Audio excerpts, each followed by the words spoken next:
we're talking to the very popular Nahanni from Chris Mackey Associates. She's a clinical psychologist there and well loved by many people that I know.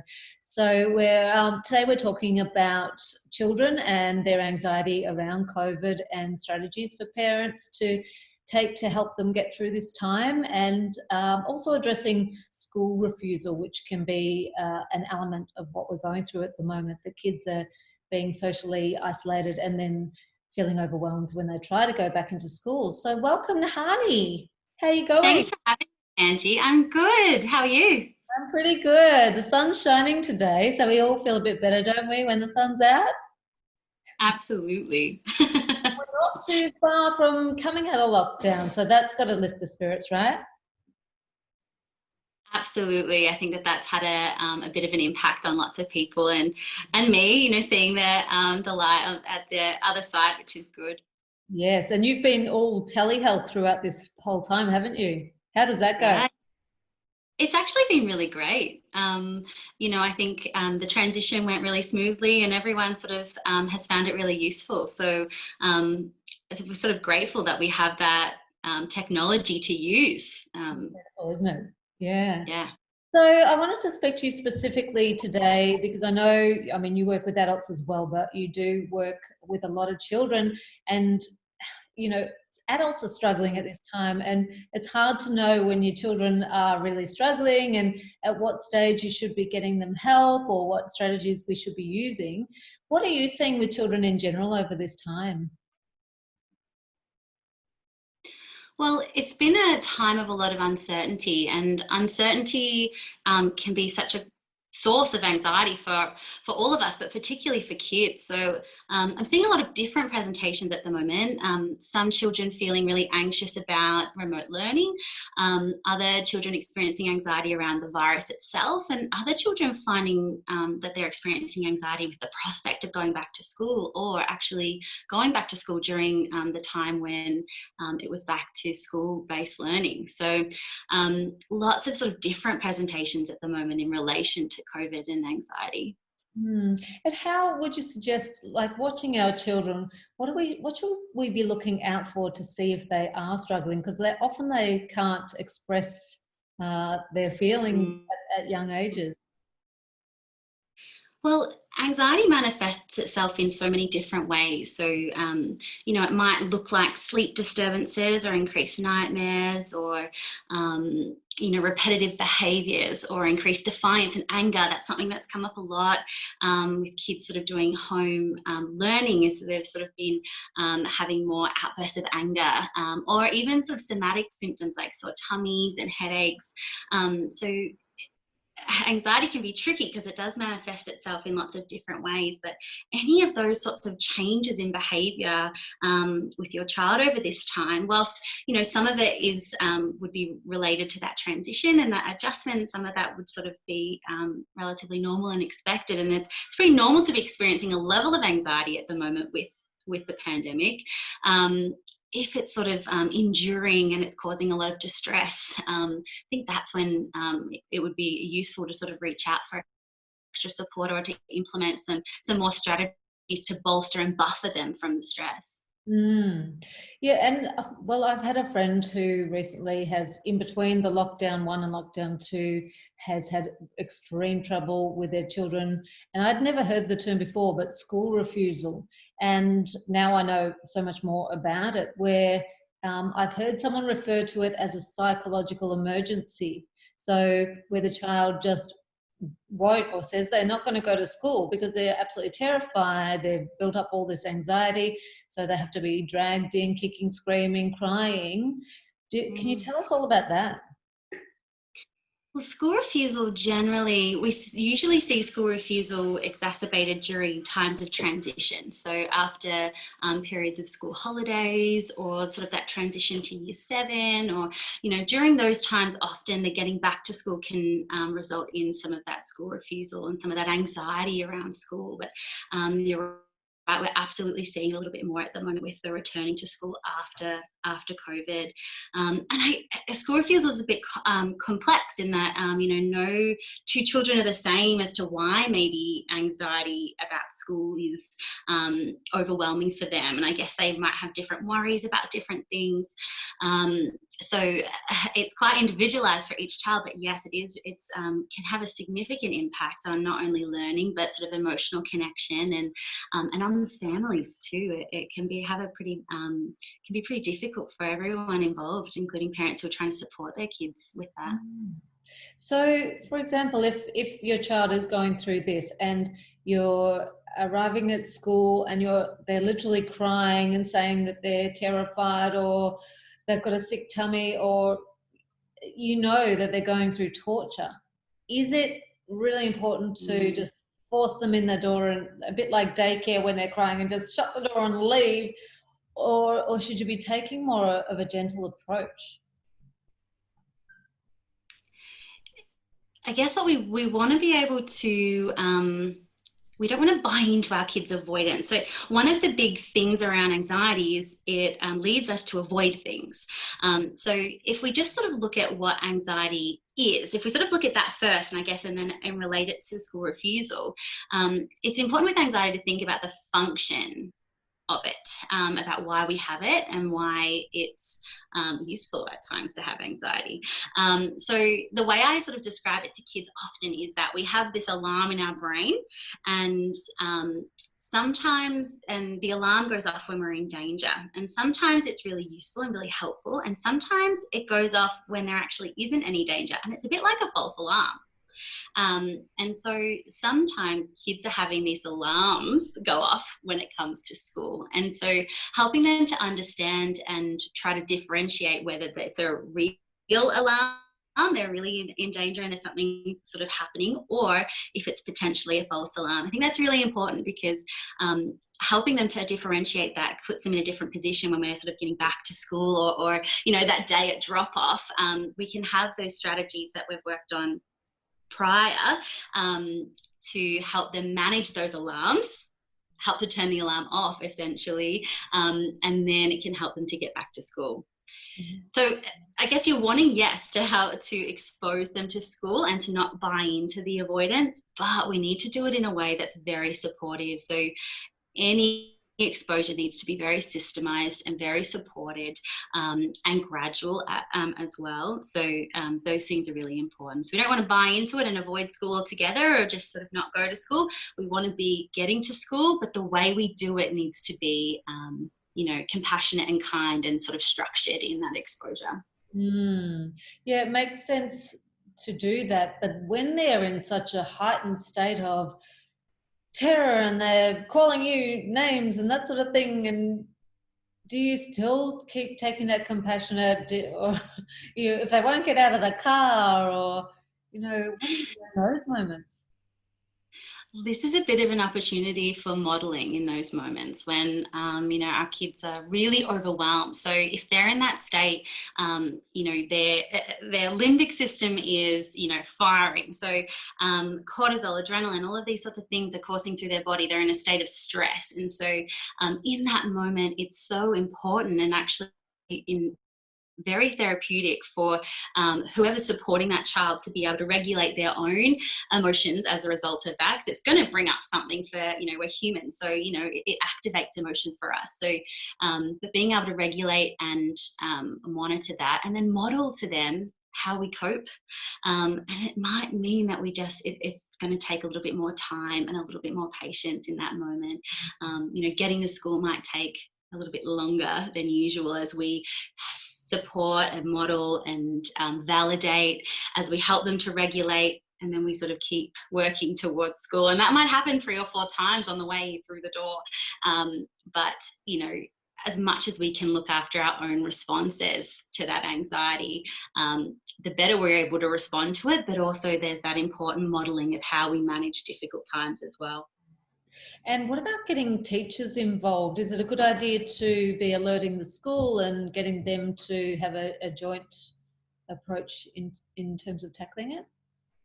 Absolutely. I think that's one of the keys as well, is to make sure that the school's involved, that they know what's going on, because they can provide lots of sort of structure and support there as well. Schools are very good at helping manage this. And so, and also as a parent, having that extra support is important as well. Someone to also talk to, or on the way into school, have a teacher there that's waiting and can help you to sort of help regulate them and get them into the classroom.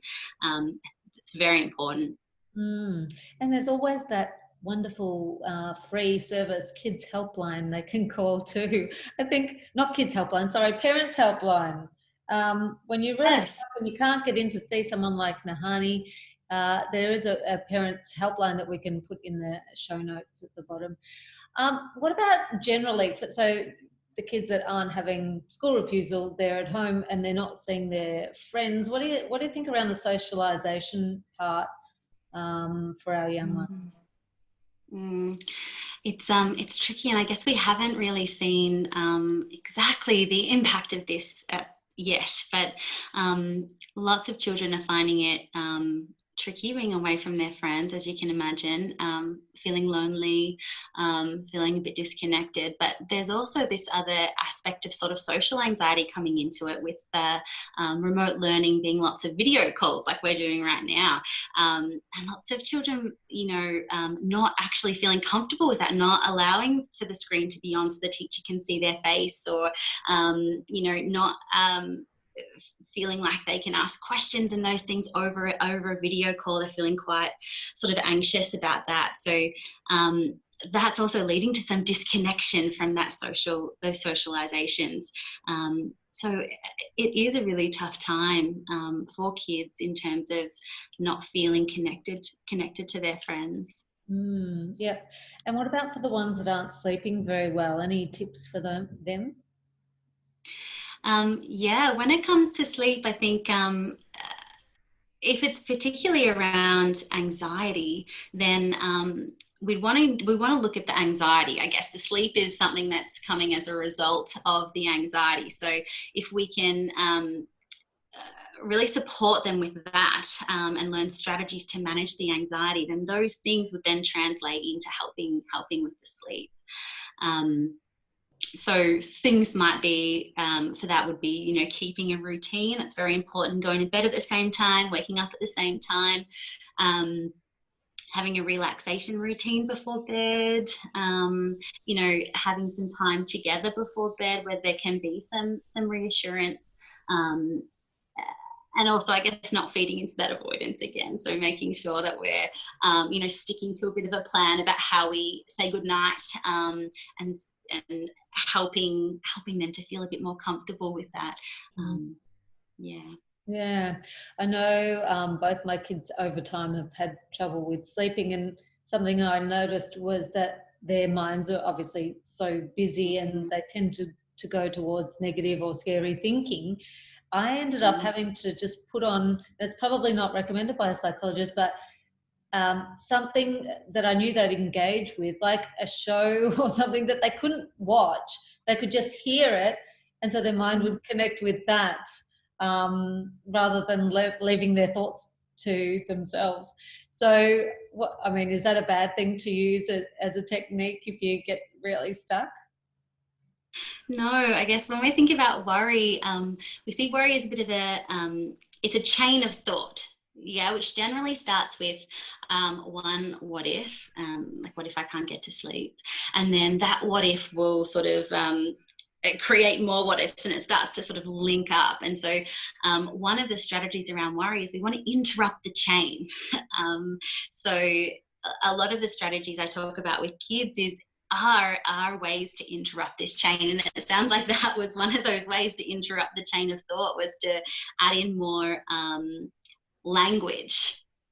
So listening to sort of the language means that it's harder to sort of hear our own language when we're listening to something else. So no, I guess it was just a useful distraction tool, but it may be then useful to then come back to, okay, well, what is it what's on your mind, and helping them to sort of work through those worries rather than just distracting from them. so that we can sort of target it right at the start of the chain rather than interrupting it further down the track. And that brings me to another question that I've pondered. With children, is it better to distract them, or if they are natural worriers, is it better to talk about their worries, or is it going to make them worse, or is it, should we be unpacking their worries as often as they want to? Unpacking and validating the worries is a very important component. Having said that, we don't want to do it all the time. We sort of want to do this in a contained manner, because that helps contain the anxiety and the worries as well. Often things like a worry box, I find that one of a brilliant strategy for young people. We sort of make a box where you write down your worries and you put it in the box. And once it's in the box, that's where it stays. And it sort of gives this idea of containment. And then to go with the worry boxes, we implement what's called worry time. So it might be half an hour every, and during that time is when we worry. Yeah, and so we get out everything from the box and we just let ourselves worry about it, bring it to mind, think about it. And in this time, I'd be coaching parents on how to talk about those worries with their kids. Strategies like detective thinking. So looking at that worry and thinking, oh, what's happened last time I had that worry? What do I know to be true? What's likely to happen here? Those types of questions can help sort of tease out and challenge those worries. But before we do that, it's so important to validate and understand that worry is very important to that young person. So you want to understand it. So, things like exploring it with what's that like? How does it make you feel? Trying to, and even validating, oh, that must be really tough if you had that worry today. That must have been really difficult. Like, what did you do? Getting them to sort of see from us that we really understand that must have been really tough. And then once we've validated and heard the worry, then we can move on to more of that gentle, challenging and sort of shifting of perception of that, with those sort of detective thinking types of questions. Yeah, that's great. I love that worry box idea. That's so useful for young ones, isn't it, to have that visual element? What was I going to say? Sorry, Nahanni, I lost my train of thought. But yeah, on a whole, so if you could give them one takeaway, little summary of what we could be doing for our kids right now, anything that we haven't spoken about that you'd love to suggest? I think coming back to this idea of our connections between our thoughts, our feelings, and our behaviours. Often I talk to young kids about the magic triangle. So how our thoughts, our feelings, and our behaviours all interrelate with one another. There's this sort of three-way relationship. And so if the types of thoughts we're having change how we feel and how we feel our behavior, then we can target anxiety from each point on that triangle. We can change our thoughts, we could change our feelings, and we could change behavior. So this is sort of the approach that I take in therapy, where we sort of think about each side of the triangle. So, things we just talked about, what would happen at the thought side of things. So worry box, or challenging thoughts through detective thinking, or using even positive mantras, or like growth mindset approach of statements like, I can do this, or this is hard, but it's okay, or I'm uncomfortable, but I'll get through it. Those types of sort of statements can be really helpful. Then if we shift down to the feelings side, it's very, very important with anxiety to teach our kids how to regulate, how to turn off the alarm. Yeah, so things like breathing exercises, relaxation, yoga, sensory soothing tools, whether it's sort of a heavy blanket or something soft and cuddly, whatever helps them to feel grounded and settled is incredibly important. And then over at the behavior side, we're thinking about, well, what are we doing with that anxiety? Are we avoiding, or are we stepping in? So we want to step into that anxiety. We want to talk to people about it. We don't want to hold it in. We want to be able to talk during that worry time and be able to feel like we can say how we feel to the people around us. And then there's this sort of more basic reducing our vulnerability to anxiety. So things like exercise, sleep hygiene, eating nutritious food, drinking lots of water, these types of things just help reduce our vulnerability and help us be resilient of day to day, but particularly the challenges at the moment with COVID. And these are going to be skills that our children will have for life. So in some ways, it's great that they can learn them young because they're going to need them forever, right? Absolutely, absolutely. Yeah. And I guess it helps children to know how that anxiety is normal. It's very normal to experience anxiety. We all feel it. It's actually very important for us to feel it. And so if we can shift that narrative about anxiety being bad and a conversation to be is a normal emotion like happiness or anger, and we just need strategies to help to manage it so it's too big and too overwhelming times. Yeah, amazing. Well, thank you so much. There's so much gold in what you've just said, and I'm sure lots of parents, including myself, are going to take away so much from that. So thanks for joining us, Nahanni, and we hope to have you back shortly. Will you come back? Of course. Wonderful. Say hi to Chris Thank you for having me, again Angie. at Chris Mackey Associates, and we'll see you soon. All right. Thank you. Bye. If you enjoyed that video, don't forget to like and subscribe so that we can keep you up to date with all our latest content.